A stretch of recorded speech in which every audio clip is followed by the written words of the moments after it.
Hi viewers, welcome to our channel. ప్రస్తుతం మనతో పాటు సీనియర్ జర్నలిస్ట్ దామ బాలా సార్ ఉన్నారు. వాటితో మాట్లాడదాం. నమస్కారం సార్. సార్, తెలంగాణలో హైడ్రా పైన ముందు నుంచి కూడా ఒక భిన్నాభిప్రాయాలు అయితే వ్యక్తమవుతూ వస్తున్నాయి. రీసెంట్ టైమ్స్లో పేదవాళ్ళ దగ్గర నుంచి, ప్రజల దగ్గర నుంచి అయితే వ్యతిరేకత స్టార్ట్ అయింది. అయితే ఇప్పుడు లేటెస్ట్గా హైకోర్టు కూడా దీనిపైన సీరియస్ అయింది, ఆగ్రహం వ్యక్తం చేసింది అని అంటున్నారు. మరి దీన్ని ఏమన్నా తాత్కాలికంగా ఆపేసే ఛాన్సెస్ ఏమన్నా ఉన్నాయా? మొన్న రేవంత్ రెడ్డి గారు అయితే ఆపేదే లేదు, కోర్టులో ఫైట్ చేసినా కూల్ చేస్తామని అంటున్నారు. మరి ఇప్పుడు కోర్టే ఆగ్రహం వ్యక్తం చేసింది అంటున్నారు. ఏం చెప్పింది కోర్టు? మరి ఆగిపోయే అవకాశం ఉందా సార్? ఎవరైనా రేవంత్ రెడ్డి ఏదైనా మాట్లాడచ్చు, కానీ ఫైనల్గా ఎవరైనా కూడా రాజ్యాంగానికి చట్టాలకి లోబడి ఉండాల్సిందే. అట్లా లేనప్పుడు కోర్టులు ఖచ్చితంగా కలుగు చేసుకుంటాయి. రేవంత్ రెడ్డి అన్న మాట ఏంటంటే, కోర్టులో ఒకవేళ స్టే ఇచ్చినా కూడా మేము దాన్ని వెకేట్ చేయించి కొడతామని చెప్పాడు. సో ఆయన చెప్పిన దాంట్లో కూడా తప్పేం లేదు. కానీ ఇక్కడ ఏంటంటే, అసలు హైడ్రా ఏర్పడమే కరెక్టా, చట్టబద్ధత హైడ్రాకు ఉందా అన్న ప్రశ్న నిన్న కోర్టులో వచ్చింది. దీనికి ప్రధాన కారణం ఏంటంటే, అమీన్పూర్లో కొన్ని షెడ్లు కొలగొట్టారు. అది మనం చెప్పుకున్నాం. దాదాపు 40 షెడ్ల వరకు కొలగొట్టారు. అందులో 20 ఏళ్ళుగా 30 ఏళ్ళుగా ఉన్నోళ్ళు ఉన్నారు. సో ముఖ్యంగా అమీన్పూర్లో అలియాపూర్ గ్రామానికి సంబంధించిన డి లక్ష్మి అనే ఒక ఆమె నిన్న హైకోర్టులో ఒక పిటిషన్ వేసింది. ఆ పిటిషన్ ఏంటంటే, అసలు ఈ హైడ్రాకు చట్టబద్ధత లేదు అంటే, ఇది జూలై 19న జీవో నెంబర్ 99 ప్రకారం ఏర్పడింది. ఆల్రెడీ జిహెచ్ఎంసి యాక్ట్ ఉన్నప్పుడు దాన్ని కాదని దీన్ని జీవో ద్వారా ఏర్పరచడం చట్ట విరుద్ధము అనేది ఆమె ఆర్గ్యూ చేసింది. రెండవది, ఎటువంటి నోటీసులు ఇవ్వకుండా ఆల్రెడీ హైకోర్టు ఇంటీరియం ఆర్డర్ ఉన్నప్పటికి కూడా దాన్ని ఖాతరు చేయకుండా హైడ్రా మా షెడ్లను కూలగొట్టిందనేది కూడా ఆమె ఆర్గ్యుమెంటు.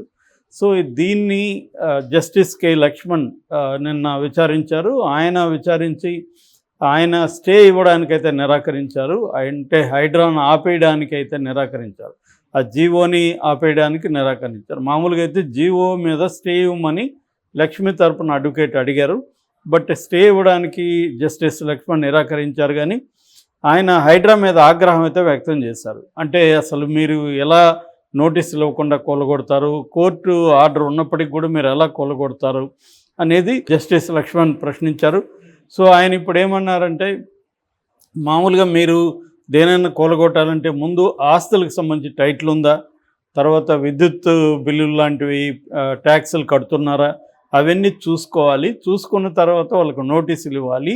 ఇలాగా ప్రొసీజర్ని ఫాలో అయ్యి చట్టబద్ధంగా మీరు చేయాలి తప్ప మీ ఇష్టం వచ్చినట్టుగా చేయడానికి వీల్లేదు అనేది హైకోర్టు చెప్పింది. దాని తర్వాత అసలు జీవో నెంబర్ 99కి చట్టబద్ధత ఉందా లేదా, ఈ హైడ్రా అనే సంస్థకి చట్టబద్ధత ఉందా లేదా, అట్లాగే ఇప్పటి వరకు ఏమేమి కొలగొట్టారు, ఎలా కొట్టారు, మొత్తం మాకు నివేదిక సమర్పించమని 2 వారాలు టైం ఇచ్చారు. సో ఈ 2 వారాల్లో గవర్నమెంట్ నివేదిక సమర్పించాలి. సో దీనివల్ల ఏమవుతుందంటే, రేవంత్ రెడ్డి అనుకున్నట్టుగా అంత వేగంగా అయితే ముందుకు వెళ్ళలేరు. ఇబ్బంది అయితే అవుతుంది. ఎందుకంటే ఇప్పటి వరకు రేవంత్ రెడ్డి బిగినింగ్లో పెద్దవాళ్ళ మీదకి వెళ్ళినట్టుగా మనకు కనబడుతుంది. మనం చూసాము, కావేరీ సీడ్స్ యజమాని కావచ్చు జేవి భాస్కర్ రావు, పల్లం రాజు వాళ్ళ బ్రదర్ పల్లం ఆనంద్ కావచ్చు, తర్వాత బీజేపీ అభ్యర్థి సునీల్ రెడ్డి కావచ్చు, తర్వాత ప్రో కబడ్డీ సంబంధించిన అనుపమ కావచ్చు, నాగార్జున అన్కన్వెన్షన్ కావచ్చు, ఇలాగా బిగినింగ్లో పెద్దవాళ్ళ జోలికి వెళ్ళినట్టు కనబడుతుంది. ఆ తర్వాత పెద్దవాళ్ళ జోలికి ఎక్కడ వెళ్ళలేదు. ఇటు ఓవైసీ బ్రదర్స్ పెద్ద ఎత్తున వాళ్ళ మీదకి వెళ్తామని చెప్పారు. కేటీఆర్ లీజుకు తీసుకున్న ఫామ్ హౌస్ కొలగొడతామన్నారు. పల్లా మహేశ్వర్ రెడ్డి ఆయన బిల్డింగ్ని కొలగొడతా ఉన్నారు. ఇలాగా రకరకాలుగా చెప్పారు. దీంతో వీళ్ళు ఏం చేశారంటే, ఇటు బీజేపీ, ఇటు ఓవైసీ వాళ్ళు, తర్వాత ఇటు బీఆర్ఎస్ అందరూ కూడా చాలా తీవ్రంగా రేవంత్ రెడ్డి మీద విరుచుకుపడ్డారు. ఎందుకంటే హైదరాబాద్లో 50% పైన చెరువులను ఆక్యుపై చేసేస్తున్నారు. సాక్షాత్తు గవర్నమెంట్ బిల్డింగ్లే ఈ హైడ్రా ఉన్న బిల్డింగే ఆక్యుపై చేస్తున్నారని ఓవైసీ అతను అక్బరుద్దీన్ చెప్పాడు. అట్లాగే నెక్లెస్ రోడ్డే ఆక్యుపేషన్లో ఉందని చెప్పాడు. అక్కడ ఉన్న ప్రభుత్వ ప్రైవేటు భవనాలన్నీ కూడా ఎఫ్టీఎల్లోనే ఉన్నాయని చెప్పారు. సో ఇలాగా దీనికి ఇప్పుడు ఏంటంటే, 50% పైన చెరువులు కుంటలు ఆక్యుపై చేసుకుని ఉంటే, దాదాపు 130 చెరువులు ఆక్యుపై చేసుకుంటే మీరు కావాలనే సెలెక్టివ్గా కొంతమందిని మాత్రమే టార్గెట్ చేస్తున్నారనే విమర్శ వచ్చింది. దాంతో స్లో డౌన్ అయినట్టు కనబడుతుంది. అయితే పెద్దవాళ్ళ మీదకి పోలేదు కానీ మిడిల్ క్లాస్ వాళ్ళు పేదల మీదకి అయితే వెళ్తున్నట్టు కనబడుతుంది క్లియర్గా. మనకి అమీన్పూర్ ఉదంతం కావచ్చు, మాదాపూర్ కావచ్చు, ఇక్కడంతా కూడా మిడిల్ క్లాస్ వాళ్ళు, తర్వాత పేదలు షెడ్లు వేసుకొని ఉంటున్న వాళ్ళు, వాళ్ళవి కూలగొట్టేశారు. దీంతో మళ్ళీ ఏవి రంగనాథ్ ఒక స్టేట్మెంట్ ఇచ్చాడు, మేము ఆల్రెడీ కట్టిన బిల్డింగ్స్ని కూలగొట్టాం, నిర్మాణంలో ఉన్న వాటిని కూలగొడతామని. కానీ జరిగింది వాస్తవం అయితే అది కాదు. ఎందుకంటే ఈ అమీన్పూర్ దగ్గర చేసిన దాంట్లో దాదాపు చాలా షెడ్లు 20 ఏళ్ళుగా 30 ఏళ్ళుగా వాళ్ళు ఉంటున్నారు. సో సడన్గా వాళ్ళు కూలగొడితే వాళ్ళు ఎక్కడికి వెళ్తారు? ఇది మేజర్ ప్రాబ్లం. రెండోది బిల్డర్ ఎవరు? బిల్డర్ ఎలా దీన్ని అన్ని పర్మిషన్లు తీసుకోగలిగాడు? పర్మిషన్లు ఇచ్చిన వాళ్ళు ఎవరు? వాళ్ళ జోలికి వెళ్లకుండా ఈ పేదల్ని, మిడిల్ క్లాస్ వాళ్ళని వీళ్ళు ఇదే రేవంత్ రెడ్డి ఒకప్పుడు ప్రతిపక్షంలో ఉన్నప్పుడు పేదలు రూపాయలు కూలగొట్టుకొని మిడిల్ క్లాస్ కడతారు, దాన్ని కూలగొడతారు అని మాట్లాడిన వీడియో కూడా వైరల్ అవుతుంది. సో ఇప్పుడు ఆయన మాట్లాడిన దానికి భిన్నంగా ఆయన చేస్తున్నాడు అన్న విమర్శలు కూడా వచ్చాయి. సో పెద్దవాళ్ళ జోలికి వెళ్ళినప్పుడేమో హైడ్రాకి సంబంధించి అందరూ కూడా అప్రిషియేట్ చేశారు, హైడ్రాని సపోర్ట్ చేస్తూ ర్యాలీలు అవన్నీ కూడా చేశారు, అంతవరకు బాగానే ఉంది. కానీ మిడిల్ క్లాసులో, లోవర్ మిడిల్ క్లాసు, పేదల జోలికి వెళ్ళేసరికి మాత్రం ఒక్కసారికి భయభ్రాంతం అయింది. సో ఇప్పుడు అందరికి కూడా మన ఇల్లు బఫర్లో ఉందా, ఎఫ్టీలో ఉందా అనేది ఒక ప్రాబ్లం. ఎక్కడ చూసినా లేక్ వ్యూ అపార్ట్మెంట్లు, గెస్ట్ హౌస్లు ఇవన్నీ మనం ఎక్కువ చూస్తున్నాం. నేను కూడా చెప్పాను, థియరాటికల్గా మంచి కాన్సెప్టే. హైదరాబాద్ని చెరువుల నుంచి దీని నుంచి విముక్తి చేయడం ద్వారా వరదలు కావచ్చు, రేపొద్దున డిజాస్టర్స్ నుంచి రక్షణ అనేది ఖచ్చితంగా ఉంటుంది. కానీ దీనికి ఇది ఎవాల్వ్ అవుతున్న కొద్దీ అనేక సమస్యలు వస్తాయి. ఈ సమస్యలను ఎలా పరిష్కరించాలి అనేది ముందస్తు ఒక వ్యూహం అయితే కనిపించట్లేదు, ఒక క్లారిటీ లేదు. మనకి ఏవి రంగనాథ్ ఇంటర్వ్యూలు చూస్తే కూడా చాలా విషయాల్లో ఆయన క్లారిటీ లేదు, ఎవాల్వ్ అవుతుందనే చెప్పారు. మిడిల్ క్లాస్ అవన్నీ కూడా ప్రభుత్వం తీసుకునే విధాన నిర్ణయాలు బట్టి ఉంటుందని ఆయన చెప్పాడు.